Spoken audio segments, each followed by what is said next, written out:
আজকের ওয়াজ এইটাই হবে, ভোট আমি তাকে দেব, আমার চরিত্র যার মধ্যে আছে তাকে ভোট দিতে হবে। ভোট আমার তাকে দিতে হবে যে বাংলাদেশের সম্পদ বিদেশে পাচার করবে না, তাদেরকে আমরা ভোট দেবো। ঠিক না ঠিক করে কথা বলেন না কেন? আমার দেশের সম্পদ, আমার দেশের শ্রমিকের মেহনতি ঘাম ঝরার সম্পদ গুলো বিদেশে পাচার করে লক্ষ কোটি টাকার কোটি কোটি টাকার মালিক হয়, এই সকল মানুষকে আমরা লাল কার্ড দেখিয়ে দিতে চাই। আপনারা রাজি আছেন কি নাই বলেন? যদি রাজি থাকেন হাত তুলে দেখিয়ে দিন। লিল্লাহে তাকবীর, লিল্লাহে তাকবীর।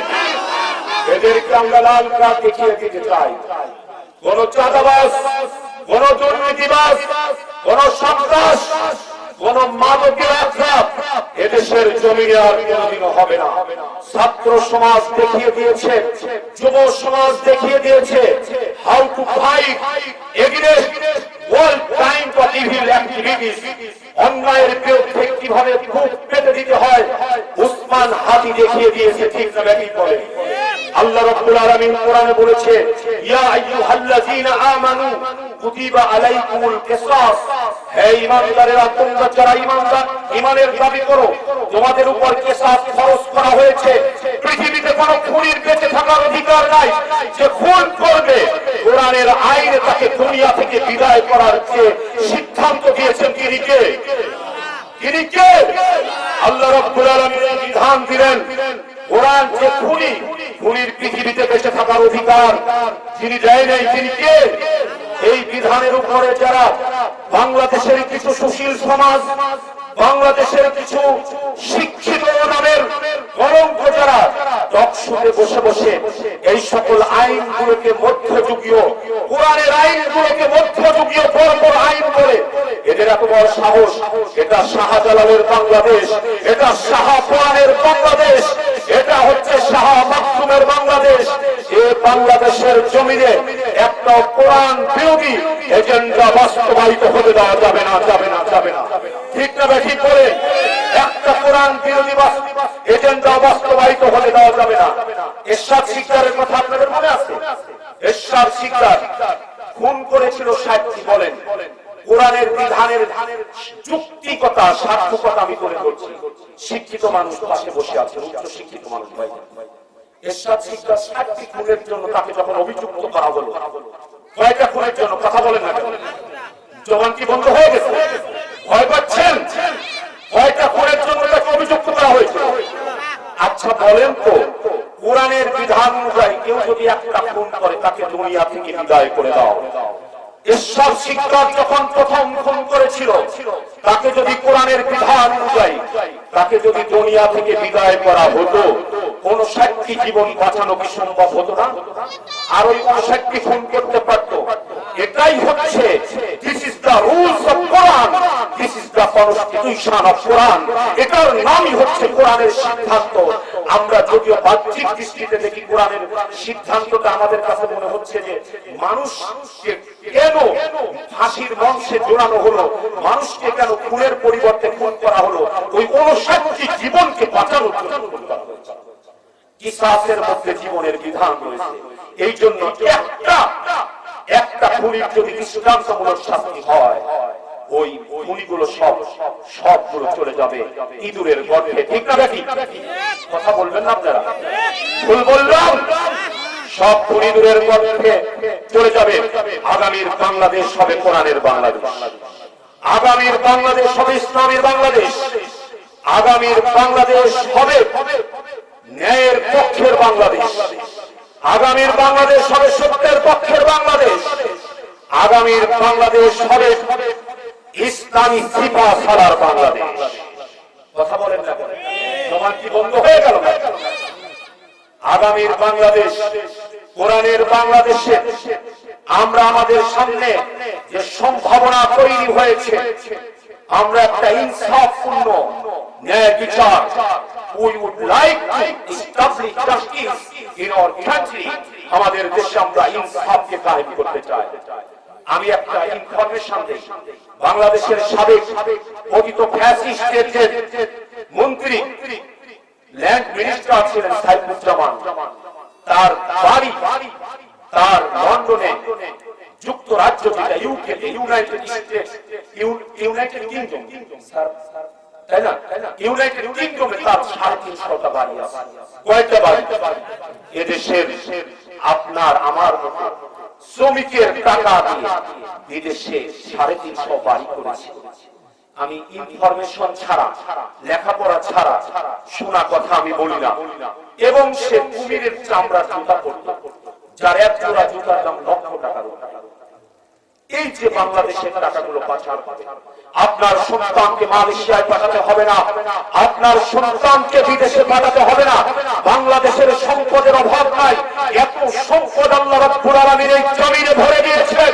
বাংলাদেশের অর্থ যদি পাচার না হয়, ইনসাফপূর্ণ ন্যায়পরায়ণ শাসন যদি, শাসক যদি আমাদের বাংলাদেশে কায়েম হয়ে যায়, আমি বলছি আল্লাহ যদি বাঁচিয়ে রাখে, ইনসাফপূর্ণ সরকার কায়েম যদি হয়ে যায়, 4 বছর পর এদেশ মালয়েশিয়ার মতো উন্নত দেশ হয়ে যাবে।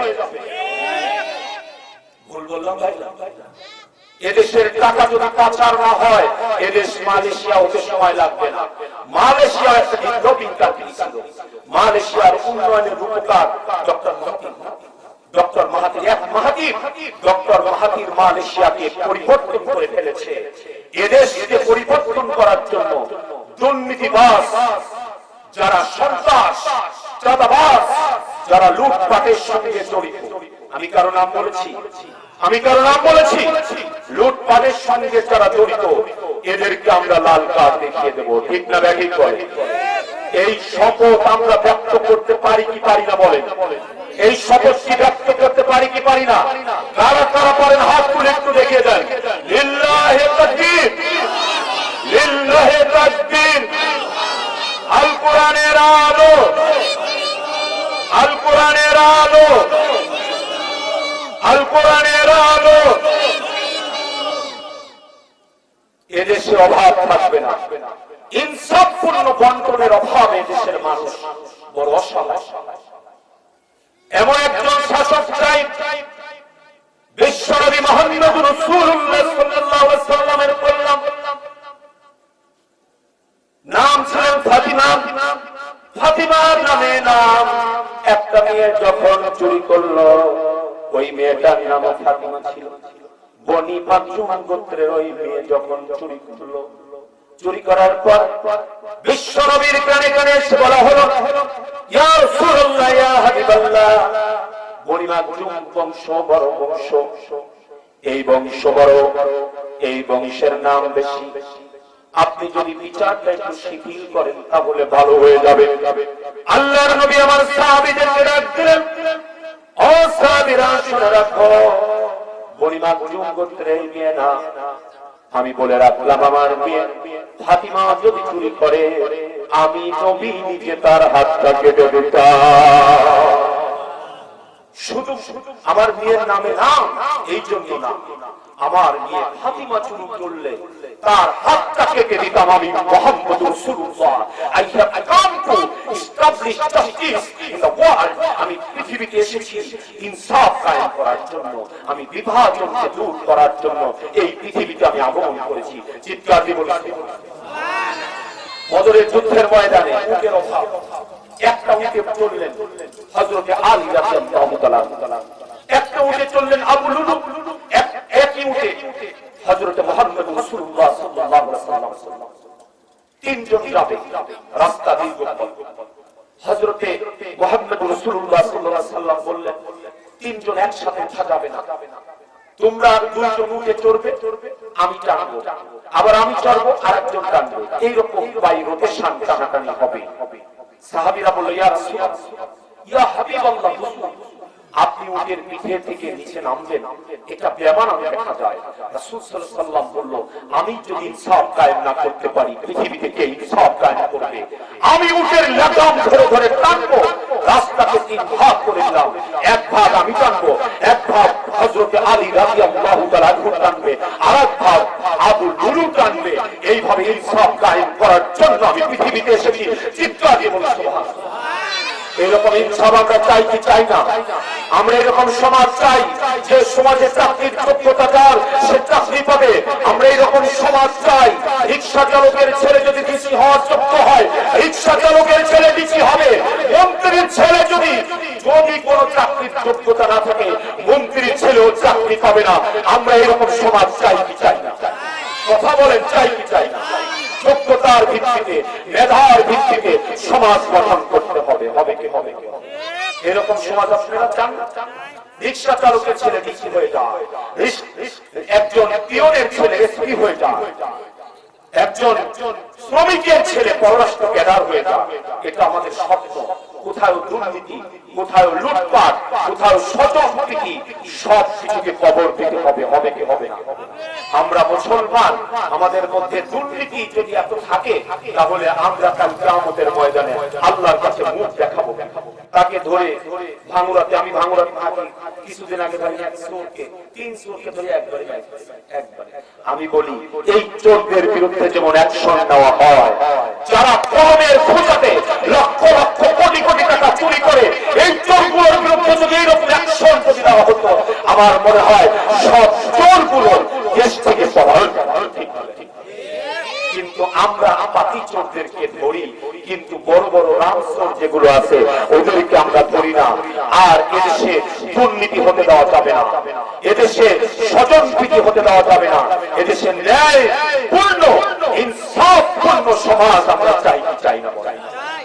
এই জন্য এই সমাজের জন্য আমাদেরকে কাজ করতে হবে কি হবে না বলেন? এই সমাজের জন্য আমাদেরকে কাজ করতে হবে কি হবে না বলেন?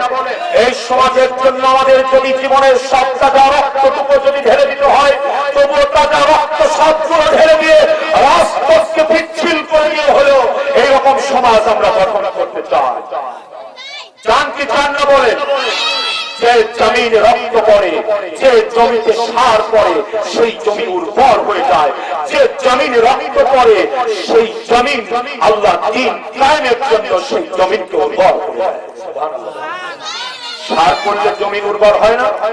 যে জমিনে রক্ত পড়ে সেই জমি। আমরা হাজি দেখিয়ে দিয়েছেন, কোরআনের হাফেজ দেখিয়ে দিয়েছেন কিভাবে কিভাবে অপশক্তির বিরুদ্ধে লড়াই করতে হয়।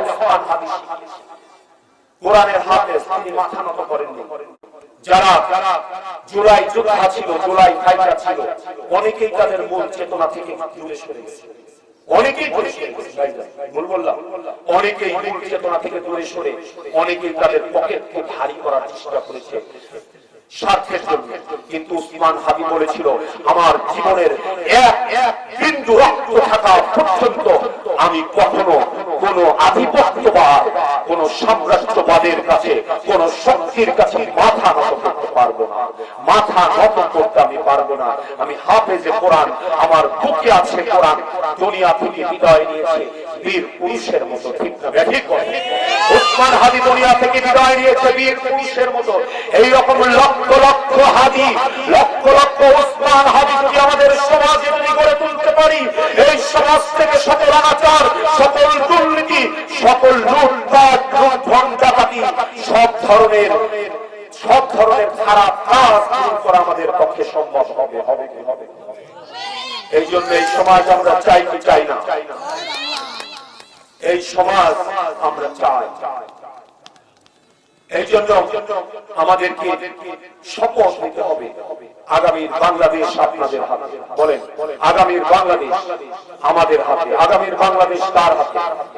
আমাদের হাতে। কারণ আপনার পবিত্র আমানত আপনি এরকম ইনসাফপূর্ণ ব্যক্তির কাছে আপনাকে অর্পণ করতে হবে। তা না হলে কাল কিয়ামতের ময়দানে আপনি দায়ী হয়ে যাবেন। এই আমানতগুলো ইনসাফপূর্ণ ব্যক্তির কাছে দিতে হবে। এই আমানতগুলো আমাদের পৌঁছানোর দায়িত্ব আছে কি নাই বলেন সঠিক ব্যক্তির কাছে। পারবো তো আমরা পৌঁছাতে? আল্লাহ সকলকে কবুল করুন। সকলে বলুন আমিন।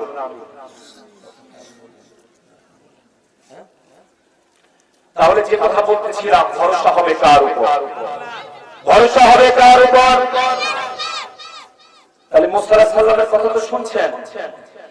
এই আয়াতের তাফসীরে আরেকটা ঘটনা এসেছে। আশার গোত্র থেকে একটা দল আসলো মদিনাতে। আসার পর তাদের যত খাদ্য সামগ্রী ছিল সবগুলো শেষ হয়ে গেল। কথা বোঝার চেষ্টা করো। এই চলে যাও কেন? বসো। কোথায় যাচ্ছ? তাদের যত খাদ্য সামগ্রী ছিল সব খাদ্য সামগ্রী শেষ হয়ে গেল। তখন বলা হলো বিশ্বনবী মুহাম্মদ রাসূলুল্লাহর কাছে যাও, খাদ্য। আল্লাহর নবীর কাছে যখন গেলেন, বিশ্বনবীর ঘরের পিছনে যখন ইয়ামানের রাজধানী সানা থেকে যে লোকগুলো এসেছিলেন, ওই লোকগুলোর খাদ্য শেষ হয়ে গেছে। তার মধ্যে ওই লোকগুলোর ভিতর থেকে একজনকে বাছাই করে নবীজির কাছে পাঠানো হলো। নবীজি যখন নবীজির ঘরের পিছনে যখন গেলেন, ওই সময় বিশ্ব নবী আমার পড়ছেন, আমার সাথে সাথে পড়ুন, ওয়ামা মিন দাব্বাতিন ফিল আরদি ইল্লা আলাল্লাহি রিজকুহা। নবীজি আমার পড়ছেন, পৃথিবীতে এমন কোন বিচরণশীল প্রাণী নাই যে প্রাণীর রিজিকের দায়িত্ব আমার আল্লাহ রাব্বুল আলামিন গ্রহণ করেন নাই। বিশ্বনবীর এই আয়াতটা শুনে সাহাবীর হৃদয়ের ভিতরে আয়াতটা ইনস্টল হয়ে গেল, হৃদয়ে বড় লেগে গেল। আল্লাহ রাব্বুল আলামিন অন্য সকল প্রাণীকে যদি রিজিকের দায়িত্ব যদি নিতে পারে, আমরা আশার গোত্রের লোকেদের কেন রিজিকের দায়িত্ব আল্লাহ নিতে পারবে না? নবীর কাছে খাদ্য চাইলেন না, সাহাবীদের মধ্যে গিয়ে বললেন, দলের মধ্যে গিয়ে বললেন, তোমাদের জন্য গুড মেসেজ আছে, সুসংবাদ আছে। সুবহানাল্লাহ বলে। আসলে কি খাদ্য চেয়েছে? ওরা মনে করছে হয়তো বা খাদ্য, এই খালু কি ওয়াজ বুঝতেন না, ওরা মনে করছে খাদ্য চেয়েছে, কিন্তু কৌশলে বলেছে যে তোমাদের জন্য গুড মেসেজ আছে। ওই যে কোরআনের আয়াত শুনেছে যে পৃথিবীতে যত বিচরণশীল প্রাণী আছে সব প্রাণীর রিজিকের দায়িত্ব আমার আল্লাহ নিয়েছে। এই কথা শোনার পর হৃদয়ে বিশ্বাস। কিছুক্ষণ পর দুইজনে এসে গেলেন, দুইজনে তো সুস্বাদু খাবার গুলো পাঠিয়ে দিলেন। সুস্বাদু খাবার গুলো জীবনে এত স্বাদের খাবার কোনদিন খায় নাই। রুটি আর গোশত পাঠিয়ে দিলেন, সাহাবীরা তৃপ্তি সহকারে রুটি আর গোশত গুলো খাইলেন। খাওয়ার পর বললেন যে খাদ্যগুলো বাকি আছে নবীর কাছে পাঠিয়ে দাও। আসলে কি নবী খাদ্য পাঠাইছে? কিন্তু ওই যে সাহাবী নবীর কাছে খাদ্য চাইতে এসেছিল, কৌশলে বলে নাই যে খাদ্য কোথায় পায়, খাদ্য কে পাঠিয়েছে, বলে আল্লাহ। কিছু বলে না। তারপরে খাদ্য ফেরত নিয়ে যখন এসেছে, আল্লাহর নবী রাখতে বলেন, আমি তো খাদ্য পাঠাই নাই, এই খাদ্য কোথায় থেকে আসলো? হঠাৎ করে দেখেন জিবরাইল আলাইহিস সালাম আসমান থেকে নাজিল হয়ে গেলেন। জিবরাইল আলাইহিস সালাম আসমান থেকে নাজিল হওয়ার পর বলছেন, ইয়া রাসূলুল্লাহ, ইয়া হাবিবাল্লাহ, আপনি যখন পড়ছিলেন ওয়ামা মিন দাব্বাতিন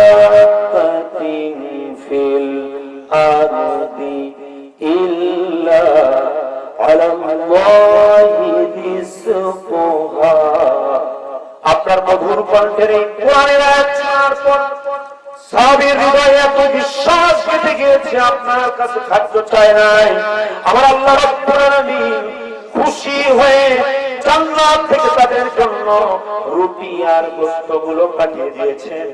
এই জন্য জান্নাতের খাদ্য গুলোর জন্য এত সুস্বাদু, কারণ জান্নাতের খাদ্য তো দুনিয়ার খাদ্যের মতো না। চিৎকার দিয়ে বলুন সুবহানাল্লাহ। আজও যদি মানুষের সীমানা ধাক্কা ধাক্কি যদি না করে, আজও যদি আমি পেঁয়াজে যদি ভালো করে সার দেই, ভালো করে যদি আমি কীটনাশক দেই, সঠিক বীজটা যদি রোপণ করি, আর এই সূরা হুদের 6 নম্বর আয়াত যদি আমার কলিজার মধ্যে যদি গেঁথে দেই, আপনার অন্য জনের চেয়ে আপনার পেঁয়াজের ফলন আল্লাহ বেশি দিয়ে দিবে। সুবহানাল্লাহ বলেন, বলবেন না সুবহানাল্লাহ? আরো আস্তে বলেন সুবহানাল্লাহ। তাহলে জান্নাতের খাদ্য দুনিয়া থেকে খাওয়া যায় কি যায় না? এই জন্য ভরসা করবো কার উপর? হযরত ইউনূস আলাইহিস সালাম ভরসা করেছিলেন কার উপর? হযরত ইউনূস আলাইহিস সালাম যখন তার কওমকে ভুলে চলে যায়, নবীরা তো ভুল করে না, কিন্তু মনের ভুলে চলে গেছে। ইউনূস আলাইহিস সালাম যখন নদী পার হবে, সমুদ্র পার হবে, ওই মুহূর্তে লটারিতে তার নাম উঠে গেল বারবার।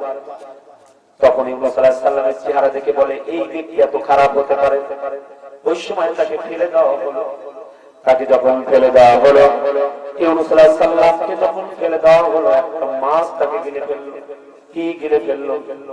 কথা না বললে ওয়াজ করবো না। আপনারা এমনি বসেন নেই, এই মহল্লার লোক আপনাদের পর অনেক রাগ আমার। ছোট পাড়া ওয়াজ করলাম, ময়দান ভরে গেল, আর এখানে ময়দান কেন ভরে না? চাষকল বন্ধ করে দেন। চাষকলে কেন বসে থাকবে? কোরআনের আলোচনা হবে আর তামাশা চলছে। এটা হতে পারে না, এটার নাম সার্কাস না। সার্কাসের মধ্যে তামাশা চলে, কোরআনের ময়দানে কখনো তামাশা চলে। আমি বলতে চাই, আপনাদের উপর গজব নাযিল হবে। গজব থেকে যদি বাঁচতে চান, কোরআনের ময়দানে এসে বসে, না হলে গজব নাযিল হবে। গজব নাযিল হবে। কিসের তামাশা? হয়ে যাক, গজব নাযিল হয়ে যাক, ওদের উপর হোক। ওদের আজ যে আমাদেরও লাগবে। কারো বাড়িতে আগুন লাগে, যেমন পাশের বাড়ি কি আগুন লাগে, তখন কি হবে? কারো উপর গজব হোক, আমরা চাই। সবাই চলে আসবে।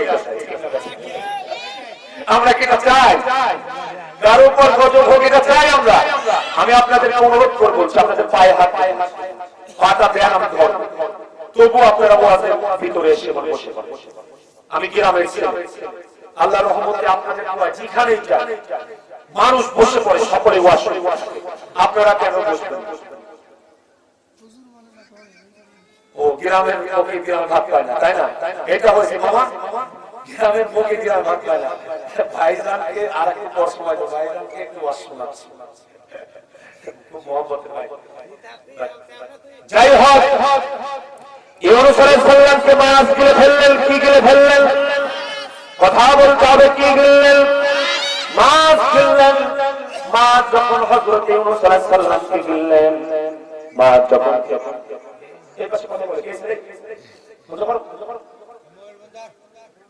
মাছ যখন খেয়ে ফেললেন, কোন তাফসীরের কোন কিতাবে আছে 40 দিন ছিল। আমি একটা কথাও বানিয়ে বলছি না, কোরআন থেকে বলছি। কোন কিতাবে আছে 40 দিন ছিল, কোন কিতাবে আছে 7 দিন ছিল, কোন কিতাবে আছে 1 দিনের অল্প সামান্য পরিমাণ ছিল। যাই হোক, হযরত ইউনূস আলাইহিস সালামকে যখন মাছ গিলে ফেলানোর পরে তাকে যখন সমুদ্রের তলানিতে নিয়ে গেল, একটা মাছের পেটের অন্ধকার, পানির অন্ধকার, আর একটা হলো রাতের অন্ধকার, সমুদ্রের একেবারে তল দেশে নিয়ে গেছে। তাফসীরের কিতাবে এসেছে। আমি গল্প শোনাচ্ছি না কোরআন শোনাচ্ছি? তাফসীরের কিতাবে এসেছে, সমুদ্রের তলানিতে যখন নিয়ে গেছে, ওই সময় সমুদ্রের মধ্যে আল্লাহ রাব্বুল আলামিন অনেক উদ্ভিদ দিয়েছেন, অনেক মাছ দিয়েছেন।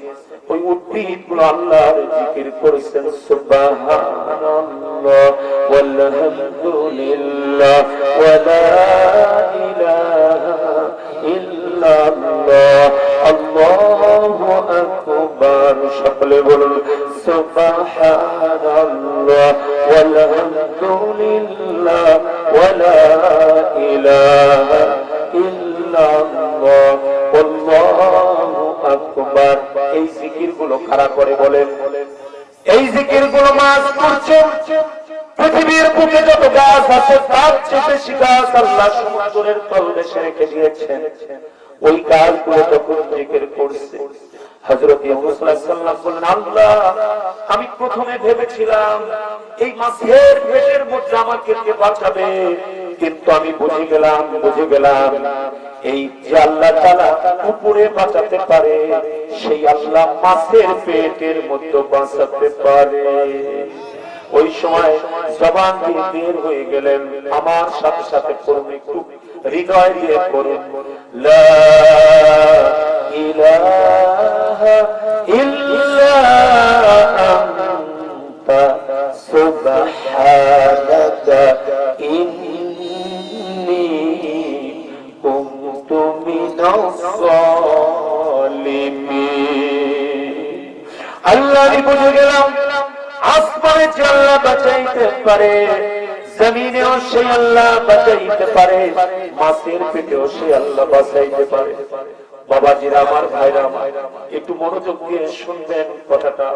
জীবনে যত বড় বিপদে পড়ে যান না কেন, তাফসীরের কিতাবে এসেছে এই দোয়া ইউনুস যদি পড়ে আল্লাহর উপর ভরসা করে, আপনি যদি মাছের পেটের মধ্যেও থাকেন, আল্লাহ আপনাকে মারবে না, বাঁচিয়ে দিবে। সুবহানাল্লাহ বলেন। আমার নিজের জীবনের ঘটনা বলছি, 2008 সালের কথা বলছি। আমি তখন ঢাকাতে থাকি। 2008 সাল রাত 12টার বাসে চললাম। 12টার বাসে যখন চড়েছি, রাত 12টার বাসে চললাম ভাই, ঢাকা যাব। নারায়ণগঞ্জের বাস সাপলা ব্রিজের কাছে যখন আসলাম, ডাকাতের হাতে ধরা পড়ে গেলাম। গাড়ির ভিতরে উঠে বড় বড় এরকম করে রামদা দিয়ে কাটতেছে। গাড়িটা যখন কাটতেছে, আমি দোয়া ইউনুস পড়তেছি, আল্লাহ জীবন তো আজ চলে যাবে। ড্রাইভার ব্যাগ গিয়ার যখন দিলেন, ব্যাগ গিয়ার দেওয়ার পর গাড়িটা উল্টা খেয়ে 3টা উল্টা খাইল। আমি বারবার পড়তেছিলাম, লা ইলাহা ইল্লা আনতা সুবহানাকা ইন্নী কুনতু মিনাজ জালিমিন। আল্লাহর কসম করে দেখি, আল্লাহর কোরআনকে সামনে রেখে বলছি, গাড়ির 4টা চাকা উপরে একটা মায়ের শিশু তার কোল থেকে পড়ে পানির মধ্যে ছিটকে পড়ে গেছে। মায়ের সন্তান, ওই সন্তানের জন্য মা চিৎকার করছে। আমি ওই যে বাসে যে সকল জায়গার ভিতরে আপনার ব্যাগগুলো রাখা হয়, আমি দেখি ওই জায়গার মধ্যে আমি ঢুকে গেছি। আমি বের হয়ে আসি, আমি সঙ্গে সঙ্গে আমি নেমে গেলাম পানির মধ্যে। পানির মধ্যে নেমে ওই বাচ্চাকে খোঁজ করা শুরু করলাম। ওই বাচ্চা তো আমি রাতের অন্ধকারে আর খুঁজে পেলাম না। ওই গাড়ির ভিতরে 3 জন দুনিয়া থেকে বিদায় নিয়েছে। অসংখ্য মানুষ আহত হয়েছে। আল্লাহর কাছে শুকরিয়া আদায় করেছি, আল্লাহ এই দোয়া যদি তুমি আল্লাহ রব্বুল আলামিন এই দোয়ার ভিতরে তুমি এত দূর দিয়েছো, কঠিন মুসিবতের সময় আমাকে রক্ষা করেছো। জীবনে যদি কখনো বিপদে পড়ে যান, আল্লাহর কসম করে বলি, আল্লাহর কসম করে বলি, দোয়া ইউনুস যদি আপনার অন্তর থেকে যদি পড়তে পারেন, আপনার খাদ্য যদি হালাল হয়ে যায়, আল্লাহ বলে ওই বিপদকে দূর করার জন্য আমি ফেরেশতা পাঠিয়ে দেব। ফেরেশতার সামনে দাঁড়িয়ে দাঁড়িয়ে যতগুলো বিপদ আছে, বিপদের সব রাস্তাগুলো দূর করে দিবে, আর তার জীবনটাকে আমি বিপদ মুক্ত করে দেব। সুবহানাল্লাহ বলবেন না? আর জোরে বলুন সুবহানাল্লাহ। করতে পারবেন তো এটা? আমার সাথে সাথে কিছু পড়বেন। লা ইলাহা ইল্লা আনতা সুবহানাকা ইন্নী কুনতু মিনাজ জালিমিন। সন্তানের বিপদে এটা পড়বেন, সংসারের বিপদে এটা পড়বেন, রিজিকের মধ্যে আপনার বিপদে এটা পড়বেন। আল্লাহর কাছে যদি এইভাবে যদি পড়তে পারে, আমার আল্লাহ আপনাকে কোথায় থেকে রিজিক দিবে আপনি কল্পনা করতে পারবেন না, কল্পনা করতে পারবেন না। আল্লাহ আপনার রিজিক কোথায় থেকে দিবে, গায়বী খাজানা থেকে আল্লাহ রিজিক পাঠিয়ে দিবেন। পাখিগুলোকে যেমন রিজিক দেয়, প্রত্যেকটা প্রাণীগুলোকে যেমন রিজিক দেয়, আমার আল্লাহ রাব্বুল আলামিন রিজিক এইভাবে আপনাদের জন্য পাঠিয়ে দিবে। আরো আস্তে সুবহানাল্লাহ বলেন, আরো আস্তে বলেন সুবহানাল্লাহ। ক্রিকেট খেলার সময় ক্রিকেট খেলা দেখে কোনো লাভ আছে বলেন? আর খেলা নাই,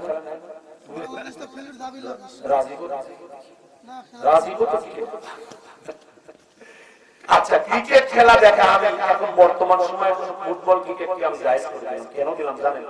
মোবাইলে যে অনলাইন গুলো হয়, কার সে ফুটবল খেলা অনেক, ঠিক না ব্যাঠিক ব্যায়ামও হবে, শরীর টানও হবে, ঠিক না ব্যাঠিক। আর বাংলাদেশ তো ক্রিকেট খেলতে চাবে না, বাংলাদেশের আত্মমর্যাদায় আঘাত লেগেছে। আমরা ভারতের দাসত্ব করবো না, ঠিক না ব্যাঠিক বলেন।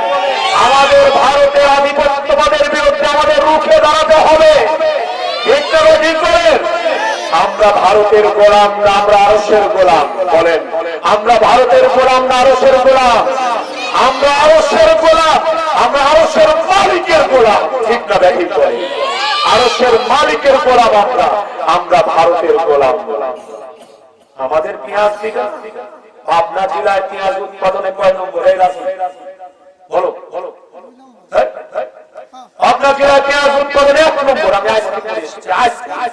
আমি সর্বশেষ ইনফরমেশন বলছি, টাটকা পাবনা জেলা এখন পেঁয়াজ উৎপাদনে 1 নম্বর। ফরিদপুরকে ওভারটেক করেছে। পাবনার মানুষ যদি পেঁয়াজ এরকম দাম পেয়ে যায়, বাংলাদেশ তো মালয়েশিয়ার চেয়ে নিধন। আমরা ভারতের পেঁয়াজ চাই না, আমরা 10,000 টাকা মন পেঁয়াজ বিক্রি করতে চাই, ঠিক না ব্যাঠিক? কথা বলেন না, এত পক্ষের কথা বলতেছে, ভালো লাগছে না, তাই না? না বদয়া করে দেবো, 500 করে যেন হয়, বদয়া করে দেবো। হ্যাঁ মামা, তুমি ওখানে দাঁড়িয়ে আসতে পারো, বসো। কোরআনের ময়দানে তামাশা, বসো, বসে পড়ো তাড়াতাড়ি। কোনো কাজ নাই তোমার, তোমাকে ছুটি দিলাম, তুমি বসে পড়ো। তাহলে যে কথা বলতেছিলাম, ইমানদার কখনো কারো কাছে মাথা নত করে না। পৃথিবীতে বাতিল শক্তি পরাজিত হয়। ফিরআউনকে যত শক্তিশালী দেখেছিলাম, মূসা আলাইহিস সালামের কাছে পরাজিত হয়েছে, ঠিক না ব্যাঠিক? কথা বলেন। ফিরআউনের শক্তি বড় দেখা যায়, বাতিলকে বড় দেখা যায়। বাতিল দুনিয়ায় টিকতে পারে না। মূসা আলাইহিস সালামের কাছে শরীর সমাধি, ফিরআউন হয়ে গেল।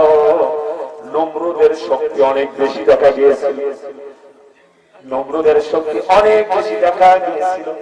নমরুদকে আল্লাহ পরাজিত করেছে ইব্রাহিম আলাইহিস সালামের কাছে, ঠিক না ব্যাঠিক বলে? বাতিলকে বড় দেখা যায়। আবু জাহেলের শক্তি বড় দেখা গিয়েছিল, বিশ্ব নবীর কাছে পরাজিত হয়েছিল। হয়েছে কি হয় নাই বলেন? মক্কা বিজয়ের দিন আবু জাহেলের ছেলে ইকরামা সমুদ্র পাড়ি দিয়ে যখন চলে যাচ্ছে, ওই সময় ঝড় উঠে গেছে। ওই সময় মাঝি বলছে, ওই সময় বলছে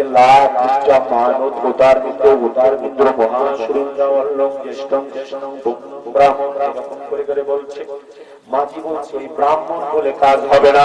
এখন তুমি বলো লা ইলাহা ইল্লা আনতা সুবহানাকা ইন্নী কুনতু মিনাজ জালিমিন।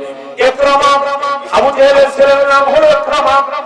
মাঝির কথাই মানন্দ, কার কথাই মানন্দ এটা বলা যাবে না। বিশ্ব নবী দাওয়াত দিয়েছেন, সাহাবীরা দাওয়াত দিয়েছেন, কারো দাওয়াত গ্রহণ করেন নাই, মাঝির কথাই মানে এনেছেন ইকরামা। মাঝি ইকরামার কলিজার মধ্যে ইমানের নূর ঢুকে গেছে। চিৎকার দিয়ে বলেন সুবহানাল্লাহ। ইকরামা পিছন থেকে এসে কালিমা পড়ছেন। বিশ্ব নবী আজ মক্কা বিজয়ের দিন হয়তোবা ভেবেছিলেন ইকরামার বাবাকে তুলে গালি দিবে। ইকরামার বাবা হলো আবু জাহেল। বিশ্ব নবীকে দুনিয়া থেকে বিদায় করার জন্য মাস্টার মাইন্ডার ছিলেন আবু জাহেল। বিশ্ব নবী বড় ভয় পেয়ে গেলেন। ও সাহাবীরা, বাবা তুলে ইকরামাকে গালি দিও না, কারণ গালি দেওয়া মুসলমানের কাজ না। মুসলমান কখনো গালি দিতে পারে না। তুমি যদি ইকরামার বাবা তুলে গালি দাও, আবু জাহেল যত বড় কাফির হোক না কেন, তার তো বাবার পরিচয় ব্যথা লাগে। এমন দয়া নবী ছিলেন। চিৎকার দিয়ে বলেন সুবহানাল্লাহ। এই জন্য এটা ইসলামের আদর্শ। দেখেন, পিছনে এসে কালিমা পড়ছেন, বললে ইকরামা তোমার মা আবু সুফিয়ানের বাড়িতে যে আশ্রয় দিবে তাকে আমি মাফ করে দিলাম। লা তাসরিব, তোমাদের উপর আজ কোনো অভিযোগ নাই, আমি সকলকে মাফ করে দিলাম, কিন্তু 2-3 জনের ফাঁসির রায় কার্যকর করা হবে। কয়জনের? 2-3 জনের ফাঁসির রায় কার্যকর করা হবে। রহমতের নবী বলছেন, নবী যেমন, বিশ্ব নবী যেমন, আল্লাহ রাসূল যেমন দয়ালু ছিলেন, কঠোর ছিলেন, আইন প্রয়োগ করতে বিশ্বনবী বললেন কয়েকজনকে মাফ করা যাবে না, ওদের ফাঁসির রায় কার্যকর করতে হবে। বিশ্বনবী ওদের নাম ধরে ধরে ডাক দিয়েছেন, ওদের ফাঁসির রায় কার্যকর করেছে, ওদের ফাঁসির রায় কার্যকর করে দুনিয়া থেকে বিদায় করে দিয়েছেন। আজকে বিচারের নামে আমার দেশে প্রহসন হয় কি হয় না? এই বিচারের নামে প্রহসন হয় কি হয় না? আল্লাহ নবী বলেছেন ওই বিচারকগুলোকে আল্লাহ রাব্বুল আলামিন উপর করবেন, উপর করার পর পাগুলো উপরে দিবেন, উপরে দিয়ে উঁচু করে এমন রাস্তার মারবেন ওই বিচারকগুলো জাহান্নামে চলে যাবে। তাছাড়া সারা পৃথিবীতে কোরআনের দাওয়াত যিনি দিলেন, 50 বছর কোরআনের খেদমত করলেন, সারা পৃথিবীর কোরআনের জন্য যার বড় অবদান, কাবা শরীফের ভিতরে যিনি ঢোকার পারমিশন পেলেন, বিশ্বনন্দিত মুফাসসির কোরআন, তাকে কেন জেলখানার মধ্যে দুনিয়া থেকে বিদায় করা হলো? তাকে কেন দুনিয়া থেকে বিদায় করা হলো? অথচ চোরের জামিন হয়, ডাকাতের জামিন হয়, আর এইরকম কোরআনের পাখিকে দুনিয়া থেকে এইভাবে তিলে তিলে দুনিয়া থেকে বিদায় করে দেওয়া হয়েছে। আজ পর্যন্ত 100 বছরের মধ্যে তার চাইতে বড় কোরআনের পাখি আর তৈরি হয় না। হবে কিনা বাংলাদেশ? এই জন্য আমরা ন্যায় ভিত্তিক সমাজ চাই না বলে, এই সমাজের জন্য আমাদেরকে সামনে কয়েকটা দিন, সারা বছর না, পরীক্ষার সময় আসলেই ভালো করে পড়াশোনা করতে হয়, ঠিক না? এই কয়েকটা দিনকে আমাদের কাজে লাগাতে হবে কি হবে না বলেন? এই দিনগুলোকে আমাদের কাজে লাগিয়ে আমাদেরকে ময়দানে ঝাঁপিয়ে পড়তে হবে। আমার ভাইজান চলে যাবে, অনেক সময় বসা রেখে আমার বেয়াদবি ভাইজান কথা শুনছে, ভাইজান বলবে একটু সুযোগ করে দাও, ভাইজানকে সুযোগ করে দাও।